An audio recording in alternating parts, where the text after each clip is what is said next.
This episode is brought to you by Kia's first 3-row, all-electric SUV, the Kia EV9, with available all-wheel drive and seating for up to 7 adults, with 0 to 60 speed that thrills you 1 minute, and available lounge seats that unwind you the next. Visit kia.com/EV9 to learn more. Ask your Kia dealer for availability. No system, no matter how advanced, can compensate for all driver error and or driving conditions. Always drive safely.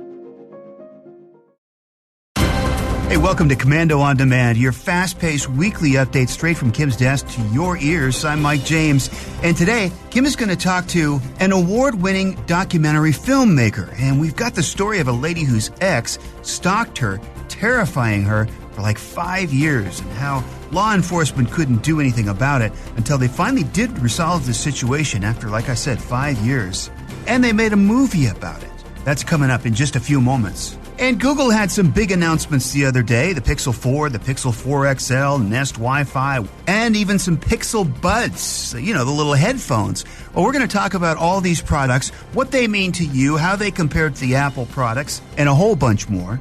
Plus, you've seen the commercials, the amazing hamburger or ketchup, French fries, pie, you name it, where they're panning in slow motion and everything looks so absolutely amazing. Well, what is the technology behind those photos or moving video? We're going to talk to a guy that does that, maximizing his artistic ability with technology and using some of the most sophisticated cameras in the world to film everything from ketchup to candy, and he's doing it for Fortune 500 companies. We're going to talk to Steve Giralt later on. Plus, we're right on the cusp. I mean, if you want to buy something electronic, you're probably thinking, should I wait till Black Friday and get a better price, or should I just go ahead and take it down? Well, Kim is going to talk about that and a crazy lawsuit against Fortnite. And last but not least, today's trivia question. Every week we give you a little brain buster to keep you thinking.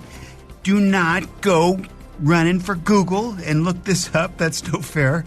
Bluetooth is one of those technologies we use every day. It connects our smartphones to wireless earbuds, cars, mouses with laptops. Or have you ever found yourself wondering why it was named Bluetooth? It's kind of a funny name for a wireless technology. Well, Bluetooth was actually named after a person. Now, here's the question. What kind of a position did the person that Bluetooth was named after hold? Was it a king, a dentist, an opera singer, or a computer engineer? This is a tough one. It's not as easy as you think. There's a little hint.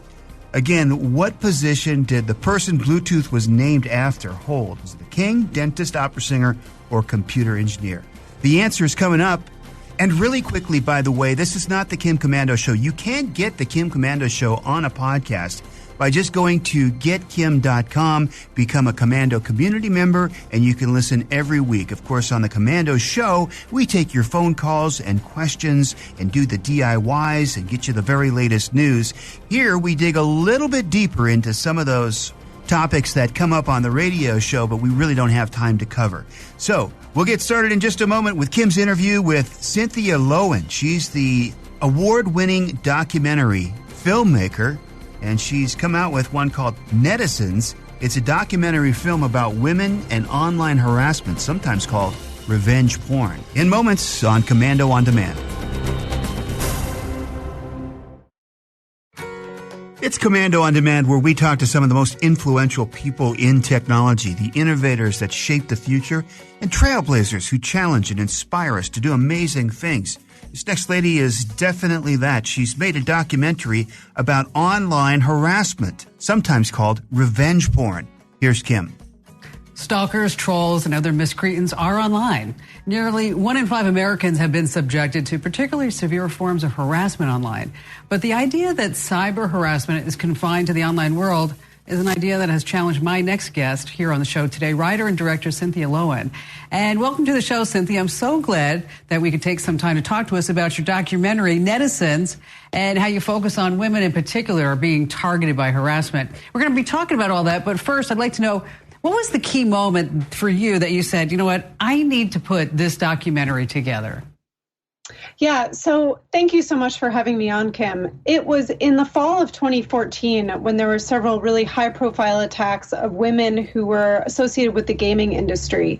And what was happening is that their addresses were being posted online, there were death threats that were being sent to them, and what I was hearing was that there was very little recourse. Law enforcement wasn't responding. Tech companies weren't really responding. They were saying, block those people. But in the meantime, there were these really violent threats that these women were experiencing. And I thought, this is something that I want to uncover. I want to delve more deeply into what's happening with violence online. It's something that so many of us see when we're online every day. And I felt that there was something bigger going on here. And so you focus on women. Tell us some of the stories that you've heard. So one of the main women who is in the film is a woman named Tina Riney. And when I met her, she had been going through 4 years of this situation that had prevented her from getting a job. She was a very successful businesswoman. She graduated from Columbia Business School. She was a Wall Street commodities trader, and she was dating somebody, and they had put up all of these websites about her when she broke off their relationship. And the websites were filled with really reputation-harming information that was intended specifically to prevent her from being able to get a job. And indeed, these sites and this ex-boyfriend of hers was very successful in destroying and derailing her career. And so she would go out for a job, she would get an interview, she's in finance. Of course, eventually they Google her and they would find this stuff that was just really, really damaging, really personal kinds of information. And she wasn't able to get it off the internet. She wasn't able to get it off Google. And so she's one of the women who I followed for several years as she went through this struggle to try and get all of this reputation harming stuff off the web. You know as well as I do, if once something gets into Google, it's very, very difficult to get out. I mean, you can get lawyers, but still then you have other sites that copy that content and then they put it on their site and their site. And you're right. I mean, you bring up a really valid point. If you're going to interview with anybody, the next thing they're going to do is Google your name to see what pops up. Yes. You also, I also understand that there was a situation with a woman on Craigslist.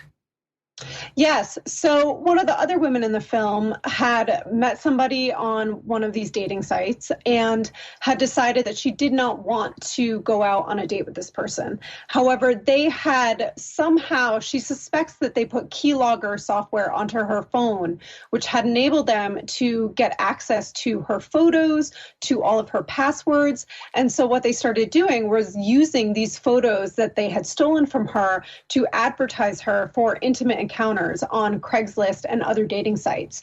And so once they would post her, they would then impersonate her to the people responding to the ads. And so this person was sending men to her workplace, to her house. She had men trying to break her door down and coming up to her at her job saying, I'm here for this date with you.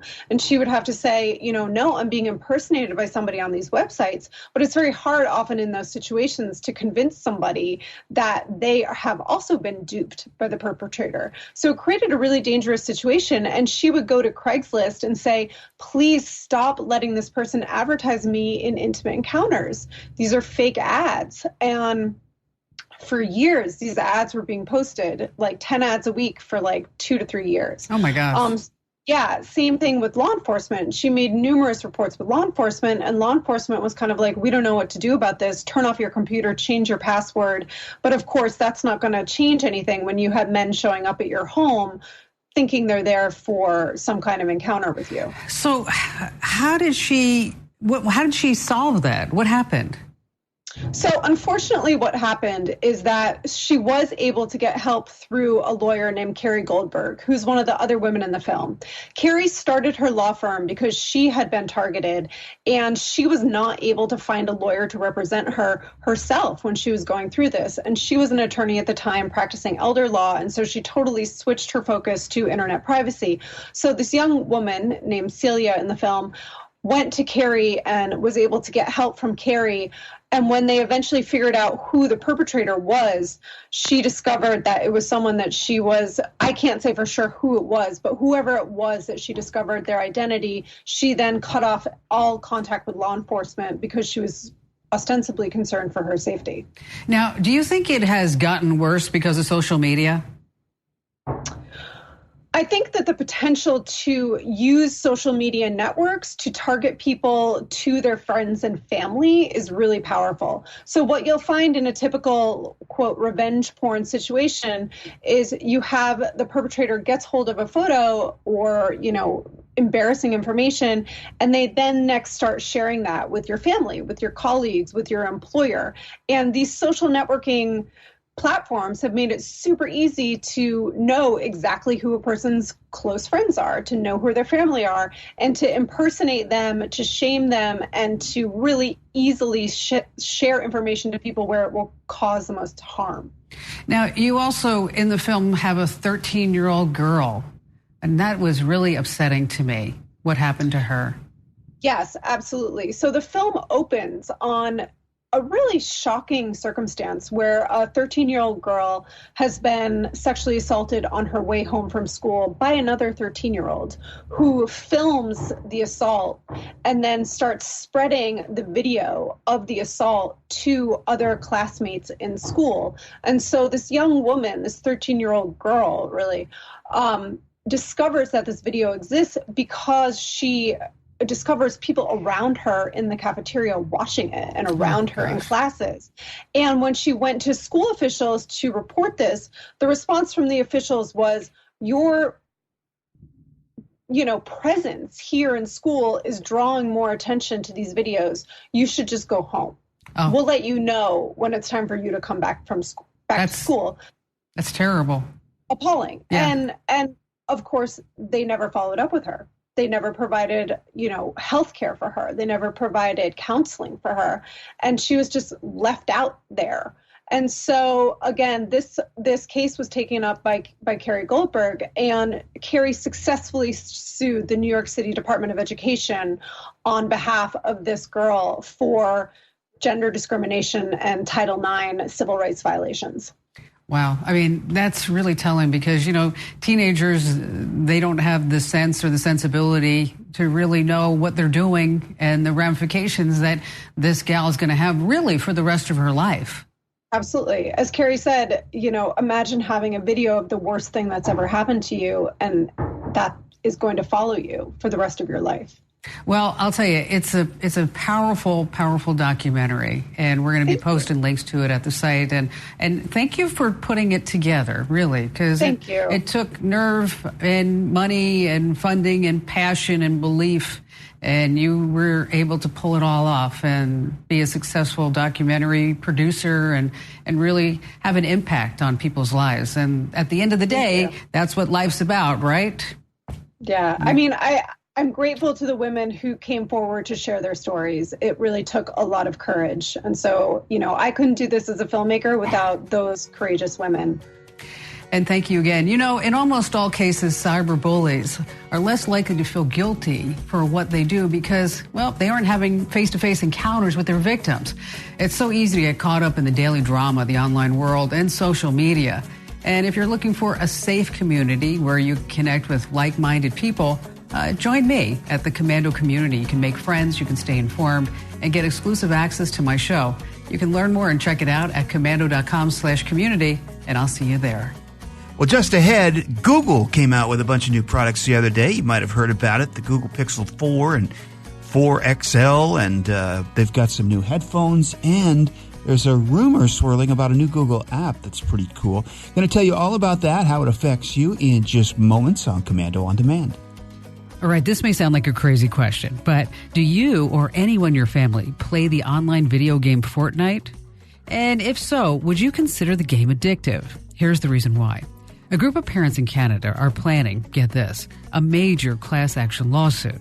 Okay, the basis of this lawsuit, if it gets filed, and it probably will, is that Fortnite is, in the parents' words, as addictive as cocaine. Could you believe that? Well, 2 Quebec parents want big damages and money and refunds from Fortnite's creators. They say that their kids, a 10-year-old and a 15-year-old boy, they played 1,800 games and 7,000 games respectively, sometimes staying up to 3 in the morning. They withdrew from their family, didn't want anything to do with them. And they also refused to take any baths or showers. which may sound like just what teens do. Anyway, what happened to parents just marching into the kids' rooms, taking away the television, seizing the smartphone, the tablet, the Xbox, the gaming systems, and the computers until these children actually obeyed their parents? Just my thoughts. You might want to try that before going to court. Can't get enough of Kim's tips, tricks, and tech news? Watch Season 3 of The Kim Commando Show on Bloomberg TV, Saturdays at 3 p.m. Eastern. Or catch the latest episode at commando.com/TV. This episode is brought to you by Kia's first three-row, all-electric SUV, the Kia EV9, with available all-wheel drive and seating for up to 7 adults. With 0 to 60 speed that thrills you 1 minute and available lounge seats that unwind you the next. Visit kia.com/EV9 to learn more. Ask your Kia dealer for availability. No system, no matter how advanced, can compensate for all driver error and or driving conditions. Always drive safely.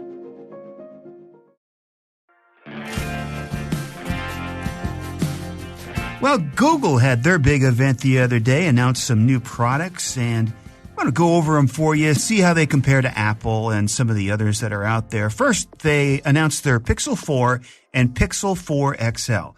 Now, much has been leaked about both of these phones and designs and hardware in recent months, but we actually now have official specs on availability for Google's latest device.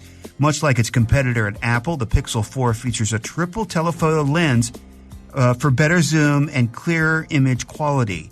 The phone also comes equipped with specialized machine learning algorithms that optimize the photos for clarity, to the point that, it's just kind of cool, is you can even photograph stars and planets in the night sky with the Pixel phones.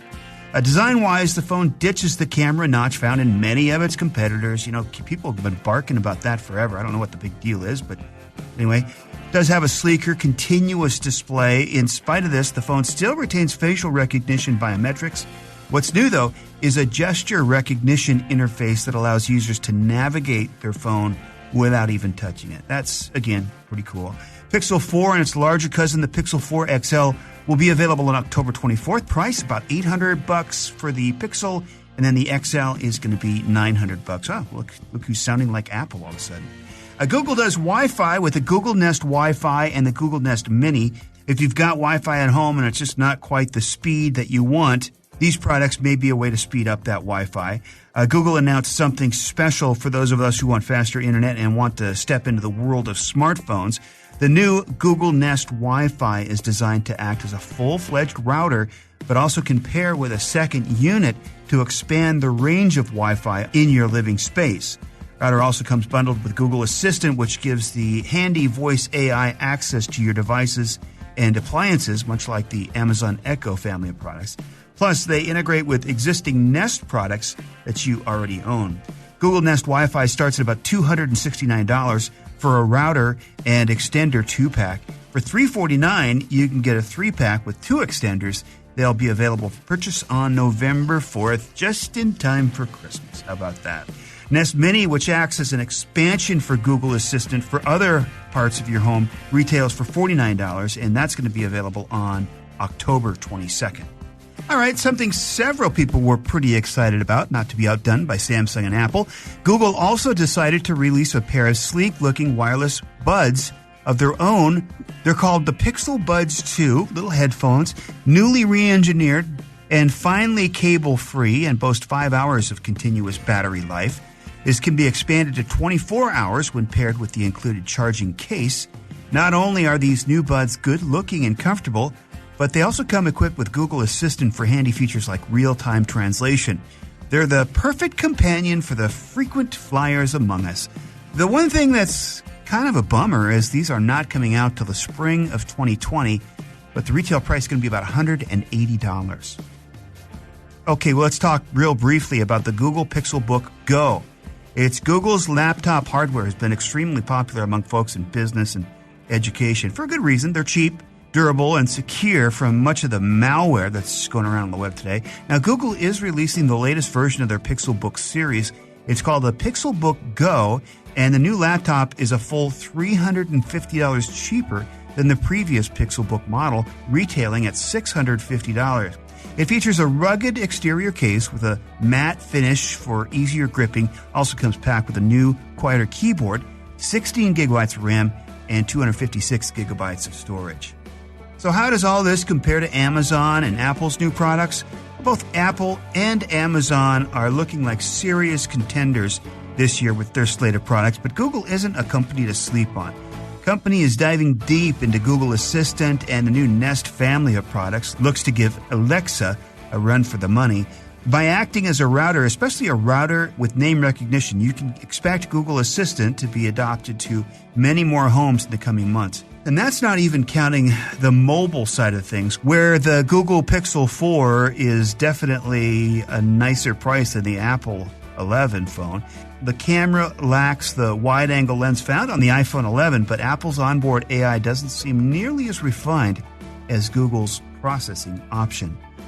Finally, something on a quick rumor. Google accidentally revealed images for a game-changing app that just might save somebody's life.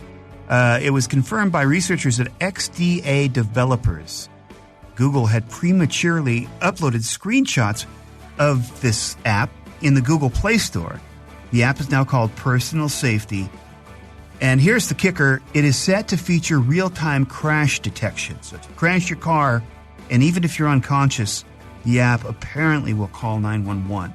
We'll know more about it hopefully soon, and that is kind of a game changer, so we'll see.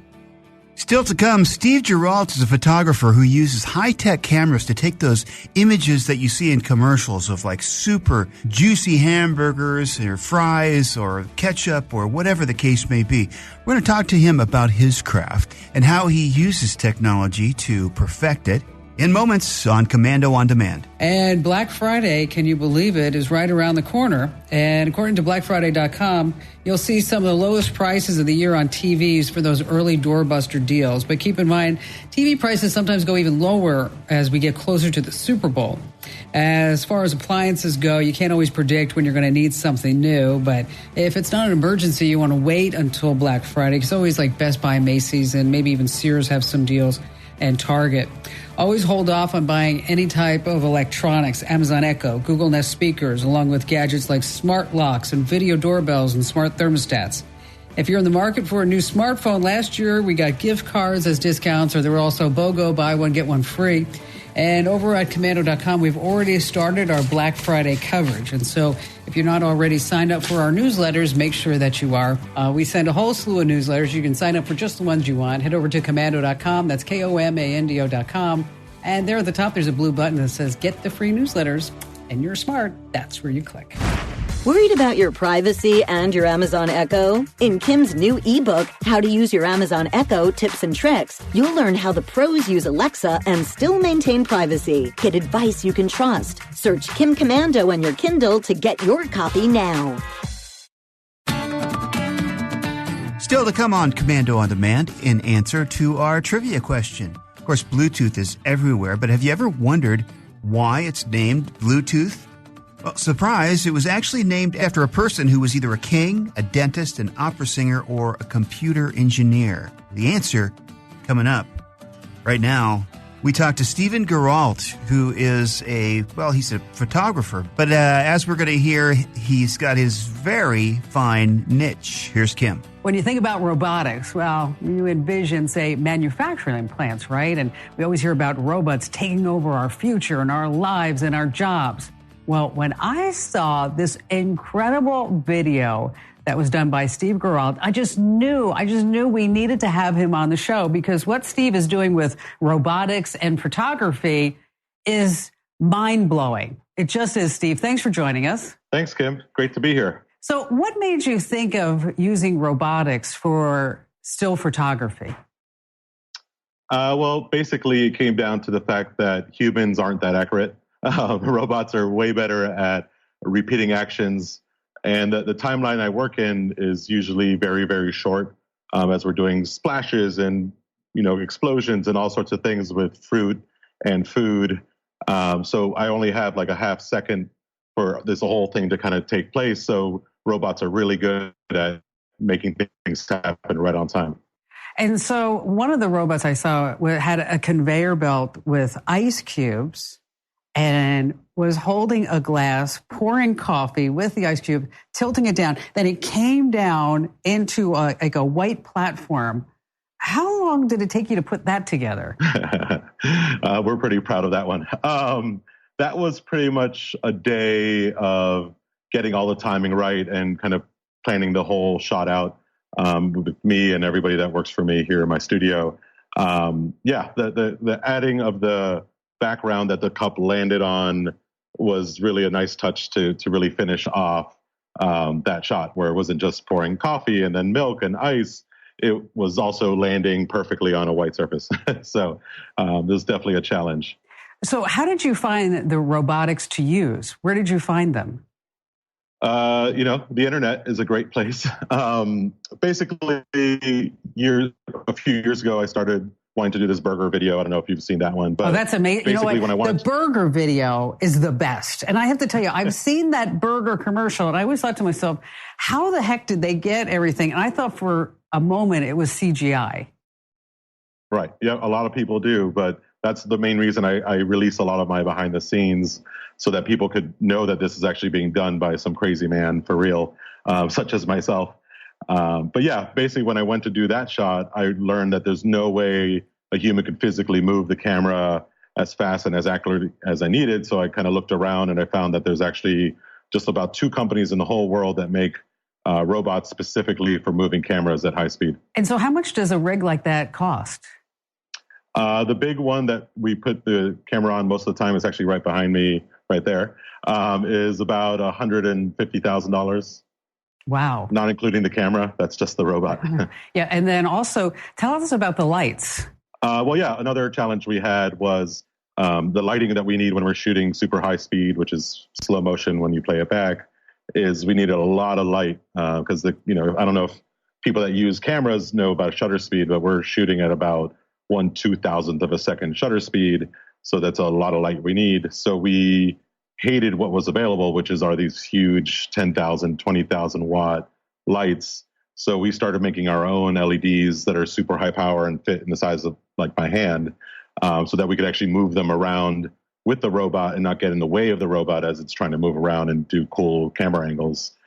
So we actually built this whole MOSFET-based power system to make our own lights and power them to be flicker-free. That is truly amazing. So who are some of your clients? I work a lot with coffee clients like Dunkin' Donuts and Starbucks, or soda like Pepsi, or alcohol brands like Jack Daniels. And in the past, also food clients like Kraft or like Heinz and stuff like that. Yeah, lots of major brands. And so now with the robotics, where do you think it's going to go next? Oh, man, I'm so excited. We're trying to get the robots to be a little smarter is kind of our goal. Traditionally speaking, they're kind of dumb robots right now. They tell, like, we say, go really fast that way, and it hits a wall, it'll just do what we tell it. So we're working a lot on trying to work on what's called robot vision, where the robot could actually see what it's doing and actually act on, in kind of basically using AI. So that gets a lot smarter. And then we could actually say, hey, instead of me telling you where to go, I want you to get that one thing and move it to a certain spot. So I'm curious, because you're very technical. So this is so cool because I get to ask you like these brainiac questions. What's powering the robot? What software are you using to power the robots? Yeah, so the big robots are using this software called Flare. It's actually made by Mark Roberts Motion Control, which is the company that actually sold us the whole boat robot. It's really very featureful and very not so nice and easy to look at if you were just a regular person. It's a lot of numbers and stuff. So that's the software we use for the main robot. And we also use this software called Dragon Frame to run some of the other auxiliary motors and stepper motors and stuff like that. That is so awesome. That is so incredible. So when you start talking about futures and the robots moving around and the AI, and do you think that you'll ever be replaced? Nope, I don't think so. The hope is that, before anything else, before technology, before robots, I'm a storyteller and I'm a creative storyteller. And I think that's something a lot of people kind of get confused by because they see all the technical stuff, but they don't realize I'm only using it because I want to tell a particular type of story. So I think creativity is a hard thing to teach a robot.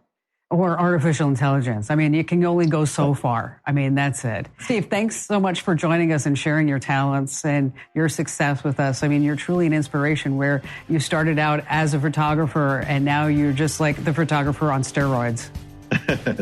Thanks so much. It was really a pleasure to be here.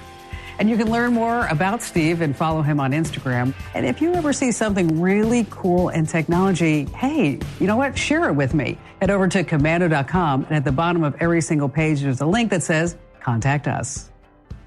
Well, I know you've been racking your brain for the answer to our trivia question, so here you go. Bluetooth is a technology we see every day. We use it for cars and earbuds, and even the mouse on your computer probably uses Bluetooth. But have you ever found yourself wondering why it was called Bluetooth? Well, Bluetooth was actually named after a person. Now, here's the question. What position did that person that Bluetooth was named after, what kind of a position did he hold? Was it king, dentist, opera singer, or computer engineer? If you guessed the answer A, king, yeah, you moved to the front of the line, named after 10th century Danish king Harald Bluetooth, who was known for uniting people, like Bluetooth unites devices. Yeah, let's see where they get that, I guess. As far as tech itself, Bluetooth connects all kinds of devices like your phones, headphones, and computers. It shares data and audio with a range of usually about 30 feet up to 400 feet, depending on devices. The latest version of Bluetooth is 5.0, which rolled out in 2016. If you're wondering how common Bluetooth is these days, there are 4 billion devices with Bluetooth tech built in. And that's just the tech that's shipping this year alone. Hey, thanks for listening. Don't forget to subscribe. Do it right now while you're thinking about it so you get these podcasts automatically loaded to your device every single week. And here's Kim with some final thoughts. We all have that relative, the one who drinks too much, the one who talks politics all the time, or worse, drinks and talks politics. Maybe it's the person who just can't seem to get it together. In the past, you'd have family get-togethers and chalk it up to at least you'd have to see that person again for a while. Not so much anymore because of social media. A wedding picture went viral for all the wrong reasons. A bride posted a photo to Facebook's group and asked for anyone who could Photoshop her cousin as the guest turned up in a very tight, very short, dark green dress. The newlywed even offered to pay whoever successfully covered her relative's chest, made the dress longer, and made her stomach smoother. Have we really gotten that shallow in our pursuit of social media likes? This is real life. Not everyone will conform to your standards. Not everyone is perfect. Granted, the cousin could have made a better choice, especially for a wedding. The dress goes to show you that one size does not fit all. Keep your digital know-how going. Find your local radio station that broadcasts my show, along with more DIY how-tos and tips, videos. We have free news alerts delivered from me to your email address, along with the Komando community, where you can blog and ask your tech questions on our website. That's Komando.com, and I'll see you right here next week.